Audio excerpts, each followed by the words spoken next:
Greetings, people of the internet. This is Scott with CircWorks, and this is Beyond 100 Days of Making Comics, which is basically where I just pick up where I left off on my whole 100 Days of Making Comics adventure.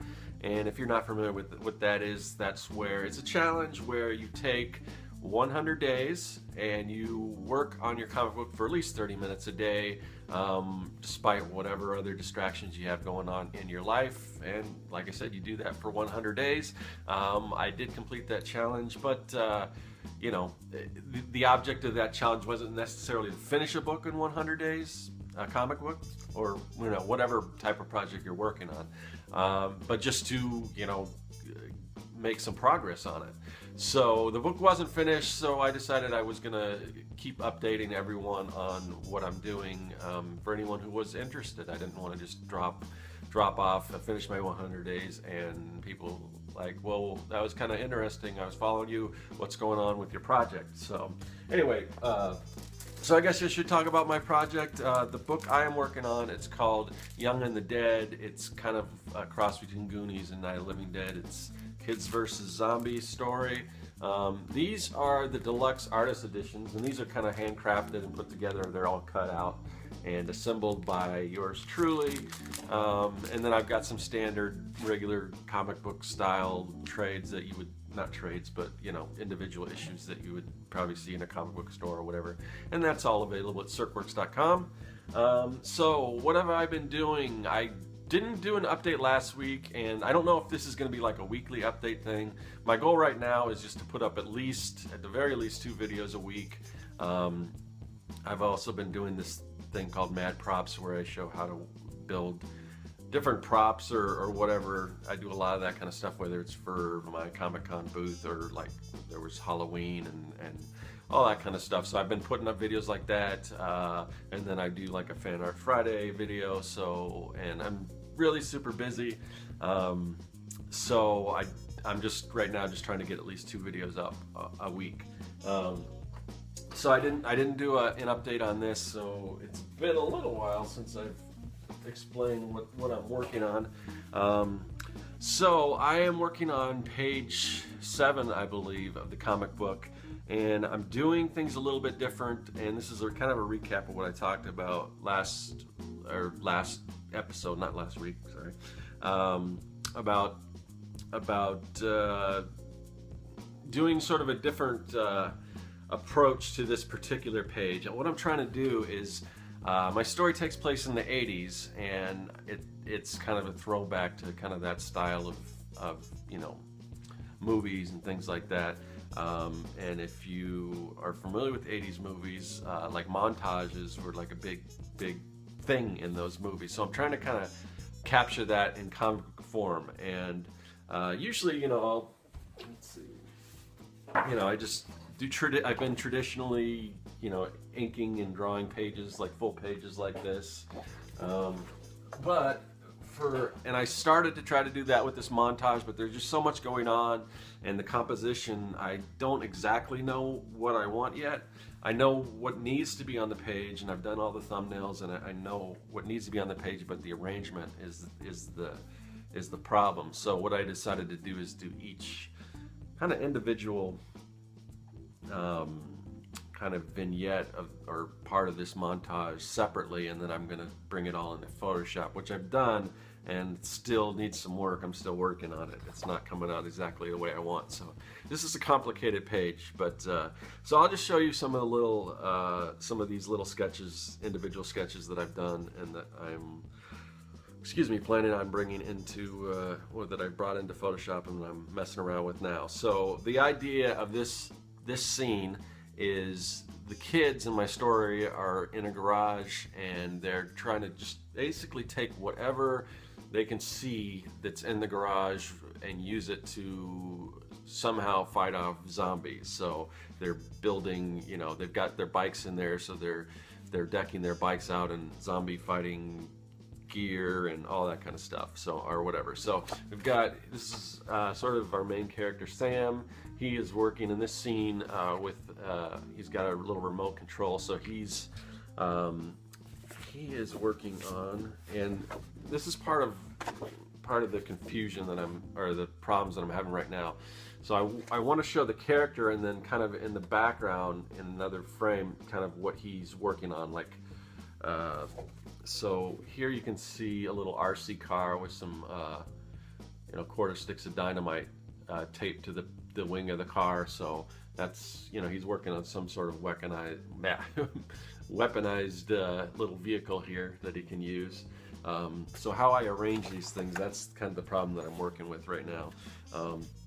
These ones I showed before, I think. We've got another character, Lloyd. He's working on a remote control rocket. This again is Stephanie. I showed this before.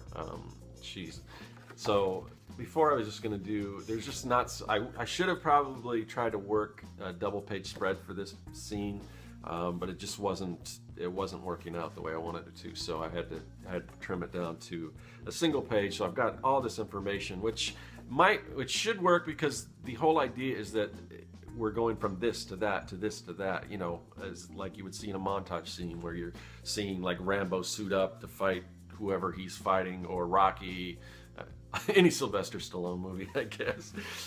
All the Rocky training stuff thrown at. So it's real, we want to get the idea of like real quick cuts. So I think eventually it'll all come together. But so she's taping this lawn dart to a pole to use as a weapon.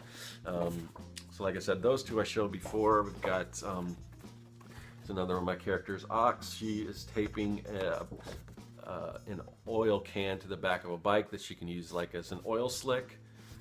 And I don't know what else we got here. Oh yeah, so then there's a little close up here.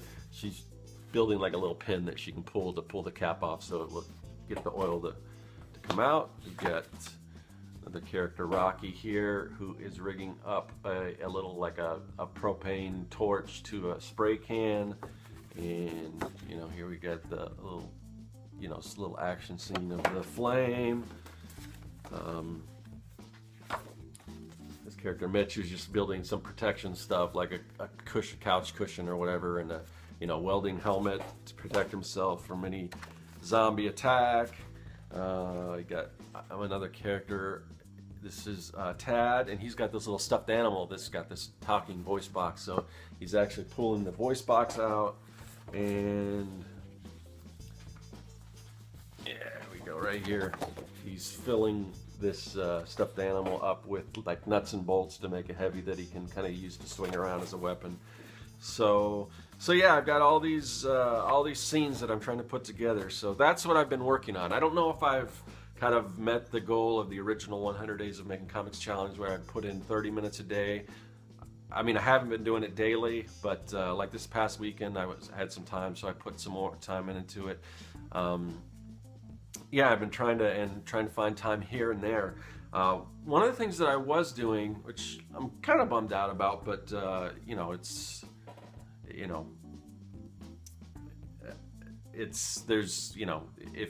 there's always other ways, things that I can do to find time to work on my projects or whatever. But there was this, if you guys are familiar with Jeff Lafferty's Artcasters group chat thing, he decided that that was kind of too much.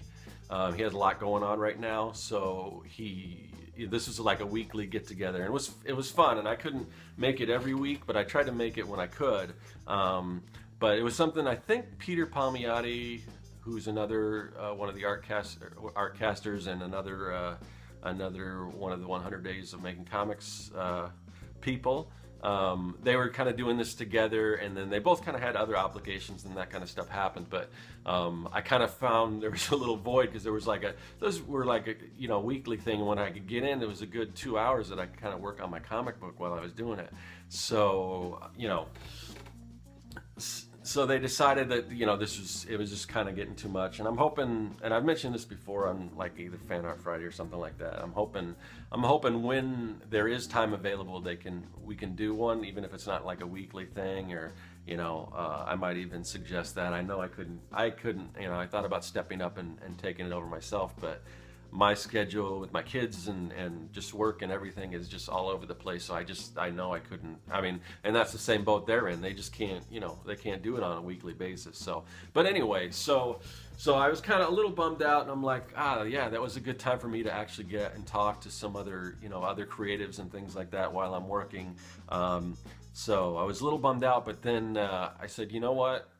I got to kind of take some action and figure out what else to do. So there's a comic book store locally here. Actually, it's pretty incredible as far as comic book stores go. It's called Jesse James Comics, and he's got a few different locations, and he's expanding. He said he was even expanding to like China, like the first, like American comic book store in China or whatever. But he's just doing incredibly well, considering that comic book stores are kind of people, it's as far as the business when everyone's kind of switching to digital and everything, but he's doing really well.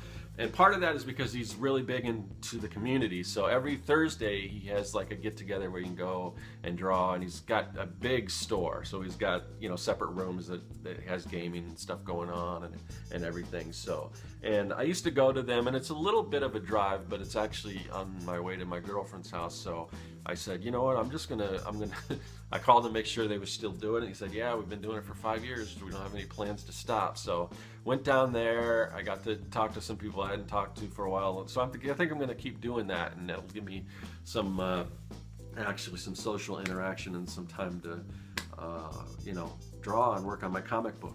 So that'll be obviously not this Thursday, because if you're in the States, it's Thanksgiving.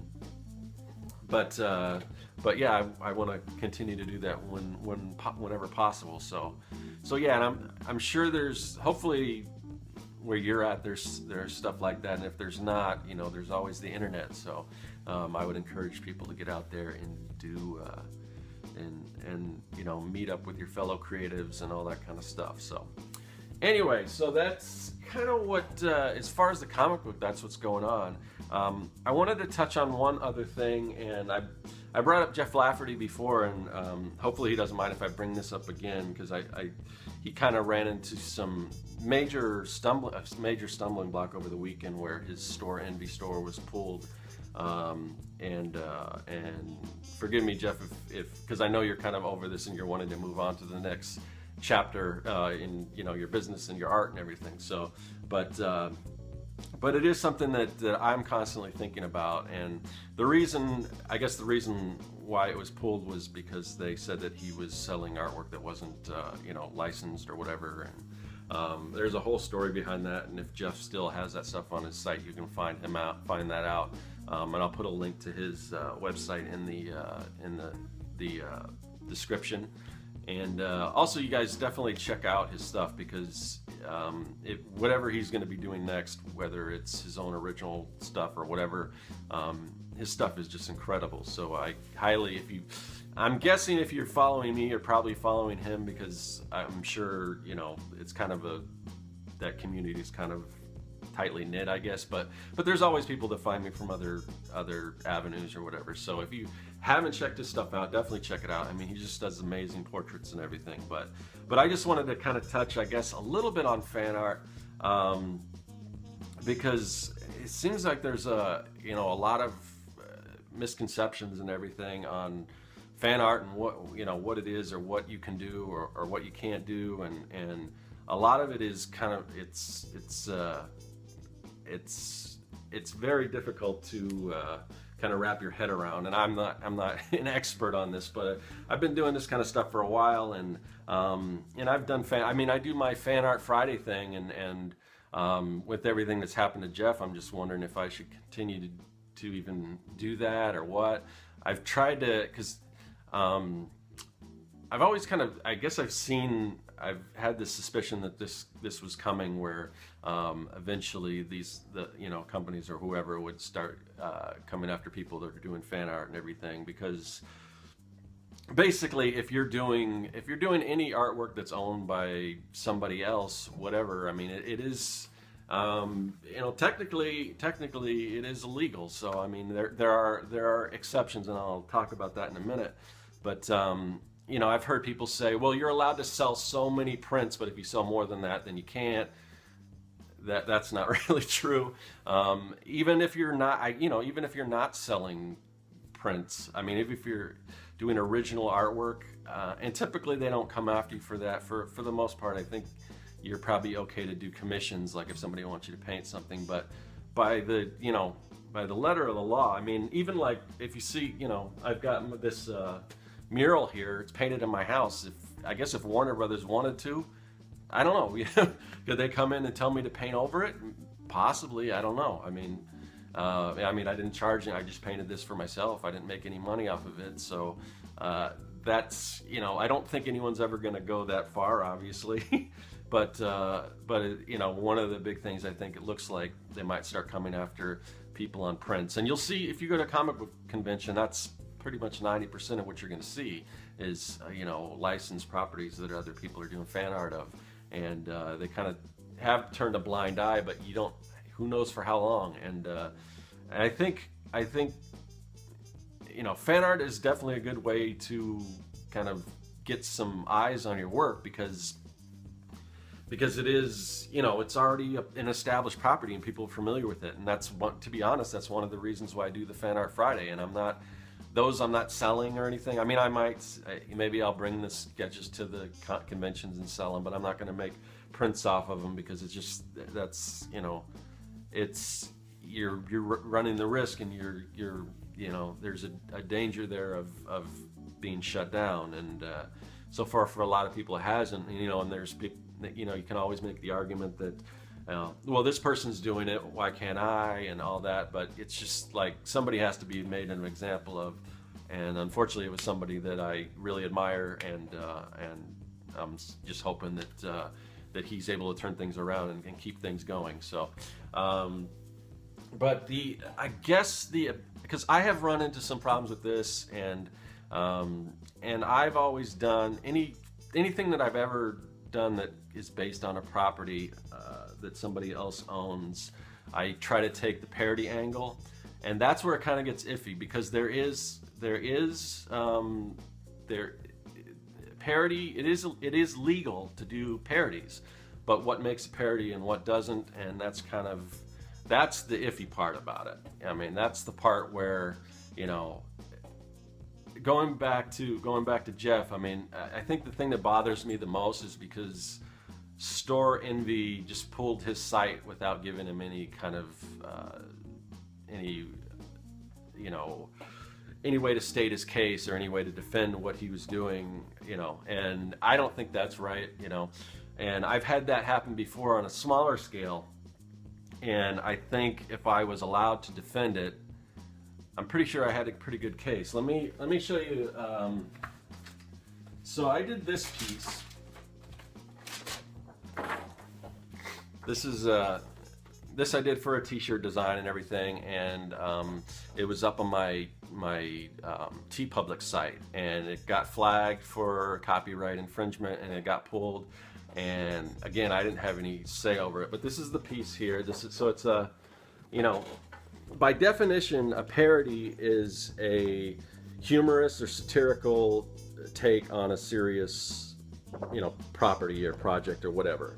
And I'd argue that this falls into that category. I mean, this obviously is meant to be humorous. It's a humorous take on these two, you know, characters, these two movies, Batman, you know, Doc Brown from Back to the Future, but it got pulled, and I'm wondering if it was more Warner Brothers than Universal, just because Warner Brothers was, I think, the ones that came after my buddy Jeff. So, but then, you know, I'm starting to think, well, why did they pull it? Could I have done more to make it less, you know, could I have changed, I don't know if you can see the bat symbol. I try to make it not look like the bat symbol so much. It doesn't even really look like a bat. It looks more like a bird.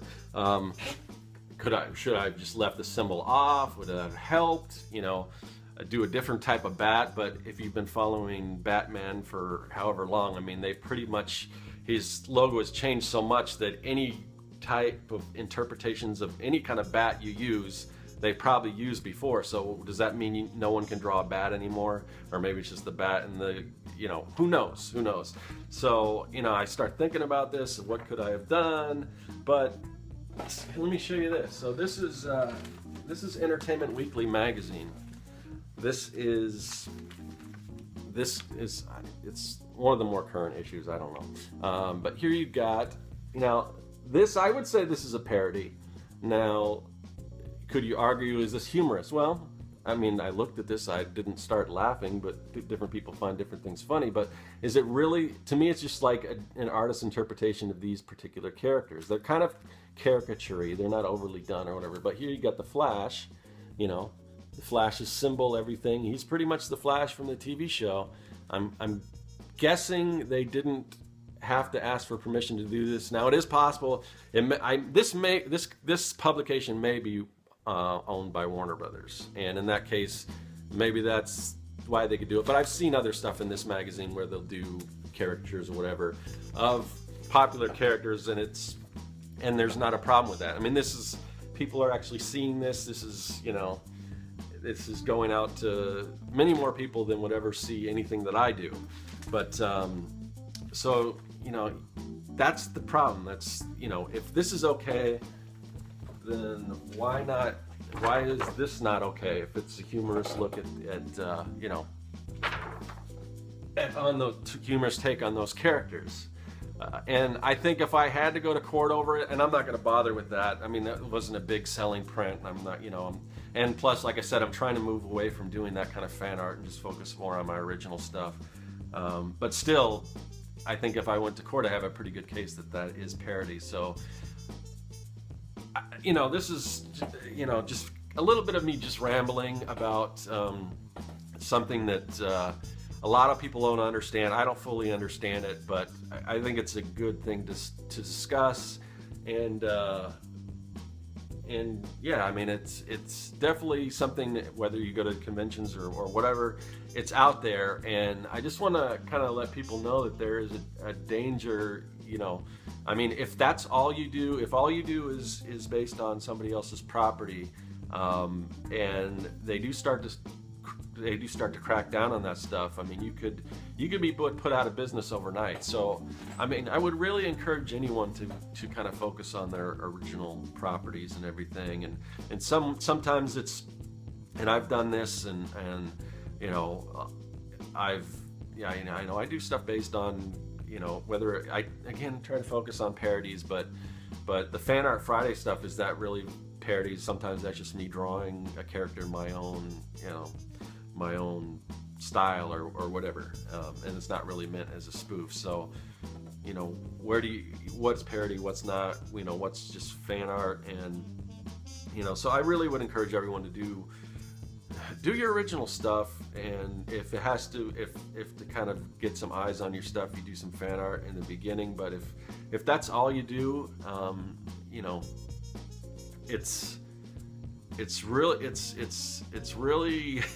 it's an enticing thing to go after, because there's guys that's all they do. There's one guy at the comic convention, you see him all the time. He's just got the portraits of all the different licensed characters, and he's making a lot of money. I don't know, but who knows how long it'll last, and if he doesn't have anything original, if they stop what he's doing, then what does he do? So really think about, and we need more original stuff, because your original idea could be the next thing that people are wanting to do fan art based on. So I don't know. I think I'll probably wrap this up.